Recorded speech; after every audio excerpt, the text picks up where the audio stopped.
السلام عليكم ورحمة الله وبركاته. እንዴት አደራችሁ ወገኖችዬ? ሰላም አደራችሁ ወይ? እኛ ሰላም አድረናል አልহামዱሊላህ። ኑ ቡና አይደለም ሻይ እንጠጣ። ይሄ ቁርስ ማለት ነው። እያያችሁ ነው አይደል እንዴ? ጉድ እኮ ነው እንዴ ነው ማለት ነው የቤሩት ኑሮ። ይሄ ጓደኞቼ ጋራ ማለት ነው ቁጭ ብዬ ነኛለሁ ወገኖቼ ጋራ። እኔ ደግሞ ፎጣ ሳይለብስ ስላለው ቪዲዮ ውስጥ አልገባም ብዬ ነኝ ታውኩኝ ማለት ነው። እና ይሄው የሻይ ኩባያችንም ይሄ ይመስላል ማለት ነው። እንዴት እንደማምር አያችሁ? ግን ማለት ነው አልহামዱሊላህ ታውቃላችሁ ብዙ ሰው እኮ ማለት ነው እንትን ቀንሽ ያ ኮፒራይት እኮ ነው የማመጣልኝ። ብዙ ሰው እኮ ማለት ነው መንገድ ላይ ነው አለ ገባችሁ አይደል? እኛ ግን ማለት ነው አልহামዱሊላህ ቤት ነን አለን። ሩቅ ቦታም ቢሆንም ቤሩት ካልሆነም አለ ገጠር ውስጥ ነን አለን ማለት ነው። ይሄው በሰላም ቁጭ ብለን ነው አለን። እዚህ ቦታ ትስኪም የለም ምንም ነገር የለም ማለት ነው አልহামዱሊላህ። እንግዲህ አንድ ቀን ወደ ሀገራችን እስከ ስንገባ ድረስ እዚህ ቁጭ እንላለን አገሩ እስከ አው እስከምረጋጋ ድረስ ማለት ነው። ምን እናደርግ እንግዲህ ግዳጅ ስለሆነ ነውና እንዴ ነው ምላችሁ በፕላስቲክ ሰሃን ማለት ነው ማብላት ጀምረናል ማለት ነው። ሻይም ደግሞ በዚህ መጠጣት ጀምረናል ማለት ነው። ምን ይደረጋል ኑሮ እንዲ ነው እንግዲህ ማለት ነው። ይሄው ሶስት ሰው ሆነን እቺ ቤት ሰጡኝ ማለት ነው። ቆንጆ አይደለችም እንዴ? አንዳንድ ሰው እኮ ውጭ ነው የሚገቡ ውጭ ማለት ነው በእውነት። እኛ ግን አለን ሁሉ ነገር ሽንት ቤት ምናምንም አለ ማለት ነው። እንግዲህ እዚህ ነው አለን ነው ምላችሁ ወገኖች ይዋ የኔ ውዶች እንዲ ነው ምላችሁ። ዩቲዩብ ማለት ነው ሰብስክራይብ ላይክ ሼር አርጉልኝ እና አባራርቱልኝ እንግዲህ እስከ ስንሞት ድረስ ማለት ነው። እና ምን ይባላል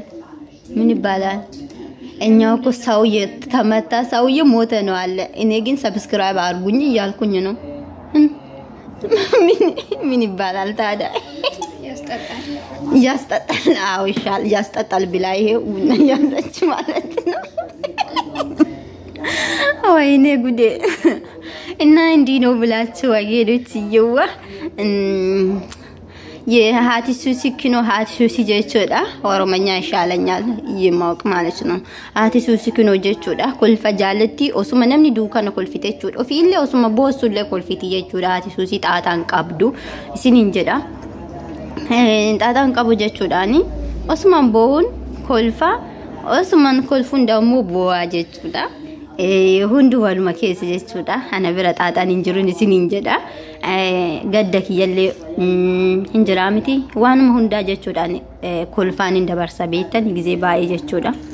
Inna akkasin isiniin jedha du'aayi nu godhaayi akka rabbiin jechuudha nagahaani biyya keenyatti nu galchu nuuf jechuudha nagaa nu godhu akkasitti jechuudha du'aayi nu godhaayi isiniin jedha.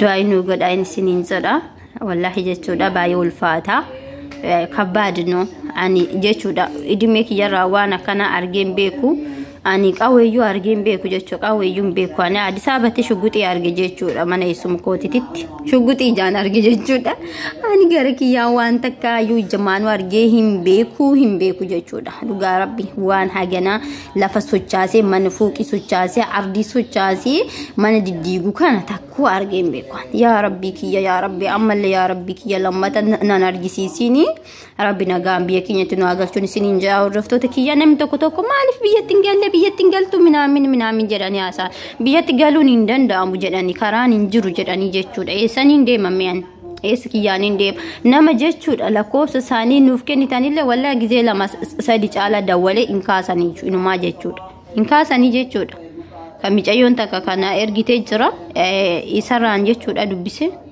wannoon jedhan inkaasani jechuudha. Ashin itti dhiisan isiniin jedha hordoftoota kiyya du'aayi nu godha du'aayi nu tolchaay rabbiin nagahaan jechuudha biyya keenyatti nu agarchuun isiniin jedha mee jechuudha ala keenya kanallee isiniifin argisiisa. Kino tana fakkaatti jechuudha wallahi garuu baay'ee des nama jetti beektani baay'ee des nama jedha kuni bishaan waanyaadha jechuudha waanyaadha uffata keenya immoo kinoo asitti miicannee jirra jechuudha miicannee afannee jirra isiniin jedha hordoftoota kiyya kinooti jechuudha gatarii duutu jechuu safara kiristaanati safara kiristaanotaa jirra jechuudha asin darbatan jedhanii tas nu fidan kaayi beekun isiniin jedha kinoo manni akkana jijjirti argitanii mana kana keessa madaamiti jatu galan nuti immoo as galla jechuudha kinoo asinillee manatu jira akkana jechuudha teenya immoo kinoo asinoo kireessanii jechuudha tunuyyuu barbiri guddaadhaan $200 kaffalan jechuudha guyyaadhaan tanaayyuu jechuudha keessa bulu iddoo taphataa minaaminteen illee injira garuu jechuudha beektanii margillee kinoo injira marga tana baay'een jaaladha yoo marga kanarra ciisu jechuudha taa'u naa taatee jirti garuu kun immoo karaa makiinati jechuudha asi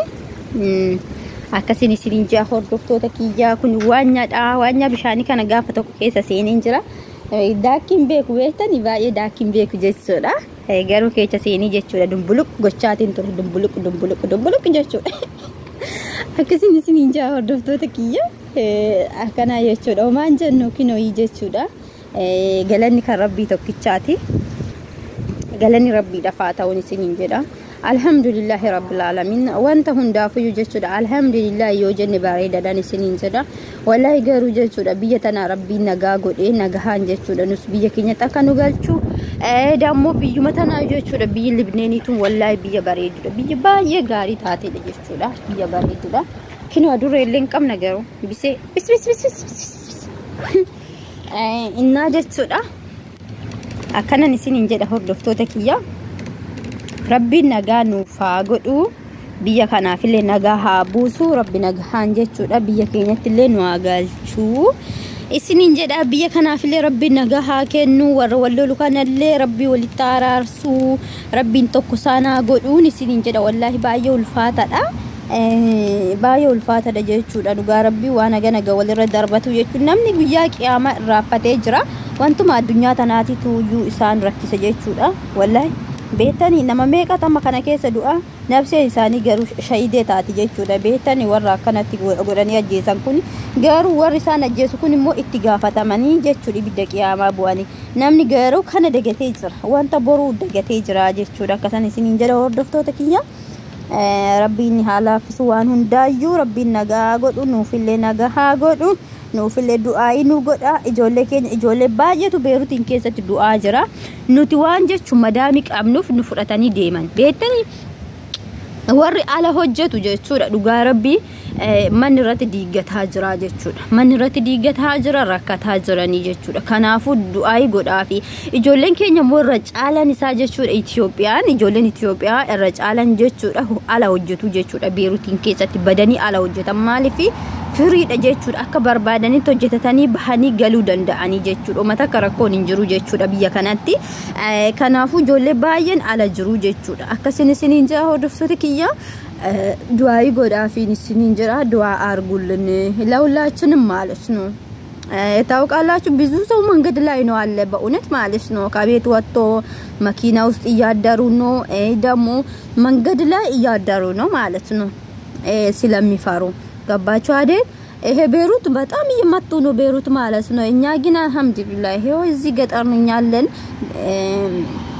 ምንም የለም ማለት ነው እዚህ የክርስቲያኖቹ ሰፈር ስለሆነ እኛ አይመጡም እና ማለት ነው ለዛ ነው እዚህ ያለኝ ማለት ነው ብዙ ሰው ግን እንትን ነው አሉ ገባችሁ አይደል ቤሩት ነው አሉ ቤሩት አሉ ግን ቤቱ ሁሉ የኛ አጠግባሉ በእውነት እየተፈራረሰ ነው እኛ አጠገብ ማለት ነው እኛ በፊት በእግሬደር ሱቅ የምንገባ የምንሄድ ማለት ነው እየመጡ ነው እና ዱአ አርጉላችሁ ዱአ አርጉልን በሰላም አገሯ ሰላም እንደምትሆን ማለት ነው እንግዲህ ሸይጣን ተነስቷል እስራኤልና ምንድነው እስራኤልና አሜሪካ ማለት ነው አላህ የነሱ እንትን ያሳየልን እንግዲህ ማለት ነው እነሱ እንግዲህ በእውነት እኔ አላቅም ምን አይነት እንትኖች እንደሆኑ ማለት ነው በሰላም የሚቀመጡ በሰላም የሚኖሩ ሰው እየገደሉ እየጨፈጨፉ ነውና ማለት ነው በእውነት በጣም ያዛዝናል